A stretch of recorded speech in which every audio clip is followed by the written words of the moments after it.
என்ன தவம் செய்தனை? அம்புஜம் பாட்டியின் தலைமாட்டில் உட்கார்ந்து விசிறிக் கொண்டிருந்தாள் வாசுகி. பாட்டியின் செல்ல பேத்தி. உயிர் போய் 4 மணி நேரம் ஆகிறது. முத்துச்சுடராய் அகல் விளக்கு எழுந்து கொண்டிருக்கிறது. ராத்திரி 3 மணி இருக்கும். வாசுகி வாசுகி என குரல் கேட்டு சற்றுன்னு முழித்தாள். கொஞ்சம் ஜலங்குடுமா பாட்டி தான். 2 மடக்கு உள்ளே போனது. 3வது வாய் தண்ணீர் வெளியே வடிந்தது. பாட்டி பாட்டி என்று கூப்பிட்ட குரலுக்கு பதில் இல்லை. அவளுக்கு புரிந்தும் புரியாமல் இருந்தது. உடனே பக்கத்து மணிமாமா வீட்டு கதவை தட்டினாள். பறக்க பறக்க வந்து கதவை திறந்தவர் வாசலை எதிர்பார்க்கவில்லை. மாமா பாட்டி பாட்டி மாமா பார்த்துவிட்டு ஆச்சுமா எல்லாம் ஆச்சு என்றவர். நான் உடனே போய் டாக்டர் பத்ரியை கூட்டிட்டு வரேன். பாட்டியின் மரணம் அவள் விரும்பியபடியே மரணமாகி போனது. வாசகியின் அம்மா ருக்மணி அடுத்த ஃப்ளைட் பிடித்து உடனே வந்துவிட்டாள். அதற்குள் தெருவே திரண்டு விட்டது. ஸ்ரீரங்க கோவிலை சுற்றியிருந்த உத்திர வீதியின் மூலையிலிருந்த அந்த வீடு கொல்லாத கூட்டம். நல்ல வேளை அம்புஜத்தின் 2வது பிள்ளை வாசு பம்பாயிலிருந்து வந்துவிட்டான். சுமதியும் குழந்தைகளும் வர முடியலையாம். எதிர்பார்த்தது தானே. நெருங்கிய உறவினர்கள் வேறு யாரும் வரவில்லை. ஒன்று விட்ட சொந்தத்தில் 4-5 பேர் மலமெனுவென நடக்க வேண்டிய காரியங்கள் நடந்தன. ஊரே கூடி வழி அனுப்பி வைத்தது போல் அத்தனை கூட்டம். வாசுவுக்கு லீவு இல்லையாம். உடனே கிளம்பிவிட்டான். ருக்மணி அடுத்த நாள் கிளம்ப வேண்டும். ஏதோ முக்கியமான செமினார். வாசுகி திட்டவட்டமாக கூறிவிட்டாள். 1 வாரம் யூனிவர்சிட்டிக்கு லீவு போட்டுவிட்டு ஸ்ரீரங்கத்தில் இருக்கப் போகிறாள். அவளிடம் அப்படி ஒரு உறுதி வாங்கி கொண்டது வேறு யாரும் இல்லை. அம்புஜமே தான். வீடு விரிசிட்டிருந்தது. வாசுகிக்கு பாட்டி வீடு அத்துப்படி. எந்த பிறையில் என்ன வைத்திருக்கிறாள் என்பது பாட்டிக்கு அவளுக்கு மட்டுமே தெரிந்த ரகசியம். வாசலிருந்து பார்த்தால் கொல்லைப்புறம் தெரியும். எப்படிதான் பாட்டி தனியாக 10 வருஷம் காலம் தண்ணினாலோ. வீடு பெருக்கி துடைக்கும் பூங்காவனம் 6 மணிக்கு வந்து கதவை தட்டினாள். கண்ணு நீ போகலையாமா என்று கூறியவள் அப்படியே தரையில் உட்கார்ந்து பெரிதாக அழ ஆரம்பித்தாள். கண்ணு நான் இன்னைக்கு உசுரோடு இருக்கிறேன்னா பாட்டி அம்மாவால் தான். 3 தடவை சாவ கிடந்தேன். மருந்தென்ன மாத்திரை என்ன டாக்டர் ஃபீஸ் எல்லாம் மகராசி தான். ஒரு நாளைக்கு 100 தடவை வாசகி வாசகி தான். வாசகிக்கு அவளை தீற்றும்படியாகிவிட்டது. பூங்காவனம் நான் இங்கே தான் 1 வாரம் இருப்பேன். காமாட்சி மாமியிடம் சாப்பாடு அனுப்ப சொல்லிடு. ஏன் கண்ணு பெரியம்மா மாமா யாரும் வரலையா? பாட்டி எல்லாம் சொல்லியிருக்கு. ஆனாலும் கடைசி முகமொழி பார்க்க வருவாங்கன்னு. வாசு தம்பியாச்சும் காரியம் முடிஞ்சிட்டு தான் போவோன்னு நினச்சேன். அம்புஜத்தின் மின் குழந்தைகளுக்கு ஏன் அத்தனை விருப்பு? அம்புஜத்தின் பூர்வீகை ஒன்றும் ஸ்ரீரங்க கிடையாது. அது கும்பகோணம். அவள் பிறந்தது வாழ்க்கைப்பட்டது எல்லாமே கும்பகோணம்தான். அம்புஜத்தின் அப்பா சந்தான கோபாலன் சிறந்த சமஸ்கிருத பண்டிதர். தமிழிலும் புலமை மிக்கவர். வீட்டில் இப்பொழுதும் பண்டிதர் கூட்டம். அம்மா படிக்காவிட்டாலும் கேள்வி ஞானம் அதிகம். அப்பாவிடம் சரிக்கு சரி விவாதம் செய்யும் அளவுக்கு அறிவு அம்புஜத்தின் அக்காவுக்கு. இதெல்லாம் அத்தனை ஈடுபாடு கிடையாது. எதையாவது தைத்து கொண்டோ சமைத்து கொண்டோ பொழுதை கழித்து விடுவாள். ஆனால் அம்புஜமோ அப்பா வீட்டு நகரவே மாட்டாள். வாசகிக்கு ஒவ்வொரு அலமாரியாக குடைய ஆரம்பித்தாள். ஒரு சின்ன நோட்டு புத்தகம், பக்கத்திலே பீனா, ஒரு பஞ்சாங்கம், சின்ன கண்ணாடி, சீப்பு, 2 டப்பா அமிர்தாஜனம், ஒரு டப்பைவில் கொஞ்சம் பட்டன்கள், ஊசி நூல், சின்ன டார்ச், பக்கத்தில் புது ஏஏ பேட்டரிகள், தேங்காய் எண்ணெய், சின்ன பாட்டில். இது போதும் பாட்டிக்கு. இதிலேயே வாழ்ந்து முடித்து விட்டாள். சில ஜாமான்கள் மட்டும் பத்திரமாக ஒரு சின்ன காட்ரேஜ் அலமாரியில் வைத்து பூட்டியிருந்தால் அதில் என்ன இருக்கிறது என்று பாட்டிக்கு மட்டுமே தெரியும். யாருக்கும் சாவி கூட தரமாட்டாள். இந்த தடவை என்ன தூணியதோ வாசகியிடம் சாவியை தந்து எனக்கு அப்புறம் இந்த சாவியை நீ வச்சுக்கோ, திறந்து பாரு என்று மட்டும் சொன்னாள். இதை அவள் மாமாக்களிடமோ பெரியம்மாவிடமோ சொன்னாள். ஆமாம், பெரிய பொக்கிஷம் இருக்கிற மாதிரி பூத புதையல காத்துதான் என்று ஏளனமாய் பேசுவார்கள். 10 வயதுக்குள் திவ்ய பிரபந்தம் பாகவதம் எல்லாமே அம்புஜத்துக்கு பரிச்சயமானது. பள்ளிக்கூடம் போன நேரம் தவிர அநேகமாக அப்பாவிடம் நிறைய கேள்விகளை கேட்டு தெரிந்து கொள்வார். தேவிக்கு 18 வயதானும் கல்யாண பேச்சு தொடங்கி 2 மாதத்தில் புக்கத்துக்கும் பொய் ஆகிவிட்டது. அப்பா அம்மாவுக்கு அம்புஜா தான் எல்லாமே. தனிமை அவளுக்கு இனிமையாகவே இருந்தது. நிறைய படித்தாள், எழுதினாள். அடுத்த வருஷம் அவளுடைய கல்யாண பேச்சு அடிபட்டது. என்ன நடக்கிறது என்று தெரிவதற்குள் முன்னால் அவளுக்கும் சீனிவாசனுக்கும் கல்யாணம் நிச்சயமானது. சீனிவாசனும் ஒரு விதத்தில் தூரத்து சொந்ததான். கும்பகோணத்தில் பேரு சொல்லும் வக்கீல் நாராயணன் சீமாபுத்திரன். அப்பாவிடமே அப்ரசண்டையாக பிராக்டிஸ். கூட்டு குடும்பம். எண்ணினால் 15 பேராவது தேரும். அம்புஜத்தின் அம்மாவுக்கு அவ்வளோ திருப்தி இல்லை. ஆனாலும் நல்ல மனுஷர்கள். அம்புஜத்தை ஆசையாக பார்த்து கொள்வார்கள். சந்தானத்தின் அப்பா காலத்து சிநேகிதம். அம்புஜம் அதிகம் பேச மாட்டாள். அப்பா சொன்னால் சரியாக தான் இருக்கும். அம்புஜம் போய் 3 நாளாகிவிட்டது. சமையலறையை சுத்தம் பண்ணிவிட்டாள். பாட்டியின் ஈய சுமை பத்திரமாக எடுத்து வைத்து கொண்டாள். ரச வாசனை இன்னும் மிச்சம் இருந்தது. பாட்டியின் ரசத்தை போல் யாரால வைக்க முடியுமா? சொன்னால் காவேரி தண்ணி மகிமை என்று சிரிப்பாள். யாரோ கதவை தட்டு சத்தம். அம்மாவுக்கு பக்க பலமாக இருந்த அம்பி மாமா. வாசுகி, நீ இங்கே தான் இருக்கன்னு சொன்னா. நல்ல வேளை நீயும் நமக்கென்ன கிளம்பாம இருந்தியே. பாட்டி சொல்லியிருப்பா பிரோசாவைய உன்கிட்ட தான் தரதா சொன்னா. எல்லா பில்லும் சரியாக பே பண்ணி ரசீதெல்லாம் பீரோவில் இருக்கும். உனக்கு ஒரு கடுதாசி வச்சிருக்கலாம். படிச்சுட்டு ஏதாவது சந்தேகம் தான் என்ன கூப்பிடுமா என்றவர் பெரியதாக அழுது விட்டார்.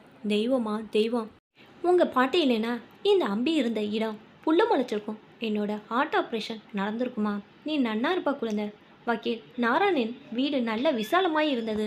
மாமனார் மாமியார் மனசும் அப்படிதான். வீடு நிறைய ஜனங்கள், 2 மைத்துனர்கள், நாத்தனார்கள், அப்புறம் வீட்டோட வந்துவிட்ட 2 அத்தைமார்கள்.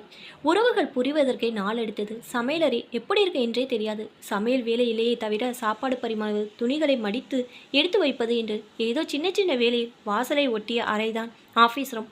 அதனால் பெண்கள் யாரும் அந்த பக்கம் கூட எட்டி பார்க்க பயப்படுவார்கள். வக்கீலை பார்க்க வந்து போகிறார் என்று ஜெயின் என்றுக்கும் காய்கறி, பால் இன்று பெண்கள் சமாச்சாரம் எல்லாமே கொல்லைப்புறமாக தான். முதலில் அம்புஜத்துக்கு இதெல்லாம் வேடிக்கையாக இருந்தாலும் போக போக பழகி கொண்டாள். காஃபி குடித்துவிட்டு சாவி எடுத்து பீரோ வைத்திருந்தாள். மேல் தட்டில் நிறைய ஃபைல்கள். அடுத்த தட்டில் ஒரு transistor, photo album, 2 sweater. Vasu முதல் முறை லண்டன் போனது வாங்கி தந்தது என்று பாட்டி சொல்லியிருக்கிறாய். தடித்தடியாய் 6 நோட்டு புத்தகம். கீழ்த்தட்டில் புது புடவைகள் 3, ஜாக்கெட் துணிகள். பாட்டி வெறுங்கையுடன் யாரையும் அனுப்பி பார்த்ததே இல்லை. புடவைகளை மேலாக வாசுக்கு என விலாசமைட்டார். நீண்ட கவர். அவசரமாய் பீரோவை மூடிவிட்டு கடிதத்தை பிடித்து படிக்க ஆரம்பித்தாள். அம்புஜம் சில சமயம் ஆஃபீஸ் ரூம் பக்கம் போய் எட்டி பார்ப்பாள். அவளுக்கு மாமனார் கணவரிடம் மரியாதை இருந்தது தவிர பயம் இருந்ததே இல்லை. கட்சிக்காரர்கள் யாரும் இல்லை என்றால் உள்ளவாமா என்று அன்புடன் கூப்பிடுவார். சந்தானத்திடம் மிகவும் மரியாதை. சில பாசுரங்கள் பாட சொல்வார்.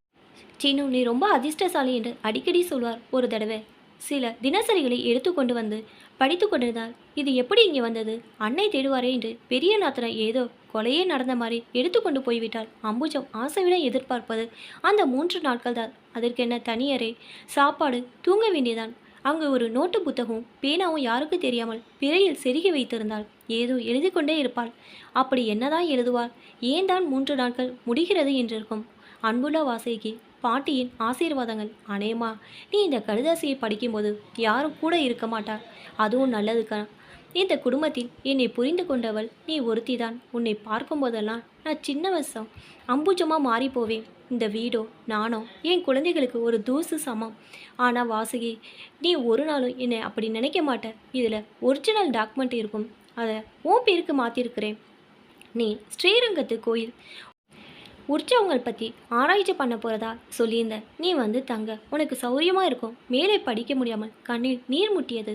கல்யாணமாகி அடுத்த வருஷம் ராகவன் வயிற்றில் குடும்பமே எதிர்பார்த்த வரவு. குழந்தை பிறந்த நாள் முதல் பால் குடிக்கும் நேரம் தவிர மற்ற நேரெல்லாம் அத்தையோ மாமாவோ குழந்தை யாரிடம் இருக்கிறது என்றே தெரியாது. கங்காதேவி குழந்தைகளை ஆற்றில் எறிந்தால் அம்புஜமா உயிருடனே குழந்தைகளை தூக்கி கொடுத்து விட்டாள். வரிசையாய் வாசுதேவன், ராதா, ஜானகி, நடுவில் 2 அபாஷன், கடைக்குட்டி ருக்மணி. இதற்கு நடுவில் மாமனார் மாமியார் காலம் முடிந்தது. மச்சினார் நாத்தனார் எல்லோரும் கல்யாணம் முடிந்து இப்போது சீனிவாசனும் அம்புஜமும் குழந்தைகளும் மட்டும்தான். ஒரு பெரிய நாத்தனார் மட்டும் வீட்டோடு வந்து விட்டாள். குழந்தைகள் அத்தை அத்தை என்று அவளிடம் ஒட்டி கொண்டது. கொஞ்ச நாளாகவே அம்புஜத்தின் மனசு அவளிடமிருந்து நழுவி கொண்டு இருப்பது அவளுக்கு தெரிந்துவிட்டது. குழந்தைகளை தூக்கி அதிக கொஞ்ச மாட்டாள். சில சமயம் பிரம்மை பிடித்தல் போல் யாரோடும் பேச மாட்டாள். அவளுடைய போக்கு சீனிவாசனுக்கு கவலை அளித்தது. குடும்ப டாக்டர் நீலகண்டன் பார்த்துவிட்டு போஸ்ட்மார்ட்டம் டிப்ரெஷன் என்று மாத்திரைகளை கொடுத்தார்.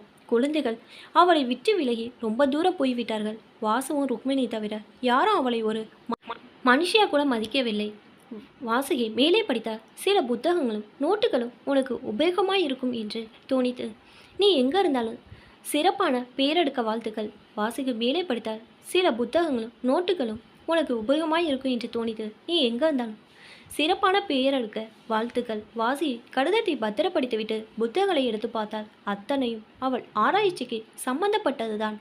காமாட்சி மாமியை வந்தாள். வாசுகி, சாப்பாடு பிடிச்சுதாம்மா?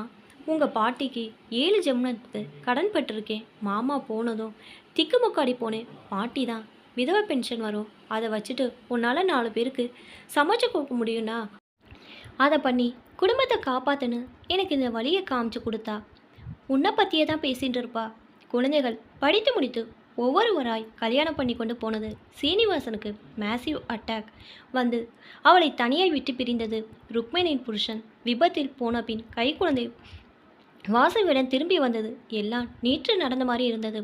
ருக்மிணிக்கு டெல்லியில் JNUவில் லெக்சரர் போஸ்ட் கிடைத்ததும் அம்புஜத்தை கூட்டிக் கொண்டு அவள் டெல்லிக்கு புறப்பட்டாள். அம்புஜத்துக்கு புனர்ஜென்மம் என்றே சொல்லலாம். மெல்ல மெல்ல வாசுகி பழைய அம்புஜத்தை அவளிடம் திருப்பி கொடுத்து விட்டாள். 10 வருஷம் பறந்து விட்டது. கும்பகோணம் வீட்டை விற்க முடிவானது. டெல்லி குளிர் அம்புஜத்துக்கு ஒத்துக்கொள்ளவில்லை. வீட்டை விற்க பணத்தில் அம்புஜம் ஸ்ரீரங்கத்தில் வீடு வாங்கி தனியாக வாழ ஆசைப்பட்டாள். யாருக்கும் இந்த முடிவு பிடிக்கவில்லை. அம்புஜம் தன் முடிவில் உறுதியாக இருந்தால், வாசுகி, நீதான் என்னை புரிந்து கொண்டவள். என்னை இந்த சம்சார சாரங்கத்திலிருந்து எப்படியாவது விடுவித்து விடு அம்மா என்று கெஞ்சிய போது வாசுகி தீர்மானம் பண்ணிவிட்டாள். அம்புஜம் ஸ்ரீரங்கம் வந்த இந்த 10 வருஷத்தில் வாசு 3-4 தடவை வந்திருக்கிறான். மற்ற குழந்தைகள் எட்டி பார்க்கவில்லை. அம்புஜம் யாரிடமும் ஒன்றையே எதிர்பார்க்கவில்லை. ருக்மிணி மட்டும் வருஷம் தவறாமல் 1 மாதம் லீவில் வருவாள். ஆனால் வாசுகி மட்டும் வருஷத்தில் 3 தடவை வந்து விடுவாள். பாட்டி ஒரு தவ வாழ்வதாகவே நினைத்தாள். இப்போது அவள் 25 யுவதி. டெல்லி யூனிவர்சிட்டியில் ஆராய்ச்சி மாணவி. வாசுகி வந்து 10 நாளாகிவிட்டது. பாட்டியின் நோட்டு புத்தகங்களை எடுத்து வைத்துக்கொண்டு உட்கார்ந்தால் படிக்க படிக்க அவளுக்கு புல்லரித்தது. கட்டுரைகள், கவிதைகள், ஆய்வுகள், பிரபந்தங்களுக்கு புது விளக்கங்கள். பிரமித்து போனாள். பாட்டி, நீ ஒரு ஜீனியஸ், பெரிய பொக்கிஷமாக இருக்கு என்று கேலி செய்தவர்களை பார்த்து வெட்கப்படுவாள். இப்போதைய வேலை இதை வெளியுலகத்துக்கு அர்ப்பணிப்பதுதான். 13 நாட்கள் கடிந்தது. பாட்டியின் ஆத்மா நிச்சயம் சாந்தி அடைந்திருக்கும். வீட்டை பூட்டிவிட்டு எல்லாரிடம் சொல்லிக்கொண்டு கிளம்பினாள். இனிமேல் அடிக்கடி வருவாள். வருஷங்கள் ஓடிவிட்டது. ஸ்ரீரங்கம் உத்திரவீதியில் பெரிய போர்டு. அம்புஜம் வாசகசாலை, அம்புஜம் கல்வி அறக்கட்டளை, ஆராய்ச்சி மாணவர்கள் தங்கியிருந்து படிக்க இலவச விடுதி. பிரபந்தமும் பிரபஞ்சமும் பை அம்புஜம் சீனிவாசன் 5வது பதிப்பில் அச்சில். வாசுகி நிம்மதியாக ஆராய்ச்சியில் இறங்கிவிட்டாள். இப்போ தான் என்னோட சேனல் ஃபஸ்ட் டைம் பார்க்குறீங்கன்னா சப்ஸ்கிரைப் பண்ணிக்கோங்க. பக்கத்தில் இருக்க பெல் ஐக்கனை ப்ரெஸ் பண்ணிக்கோங்க. இப்போ தான் நான் ஓதுற வீடியோ போடும்போது உங்களுக்கு நோட்டிஃபிகேஷனில் வரும். தேங்க்ஸ் ஃபார் வாட்சிங்.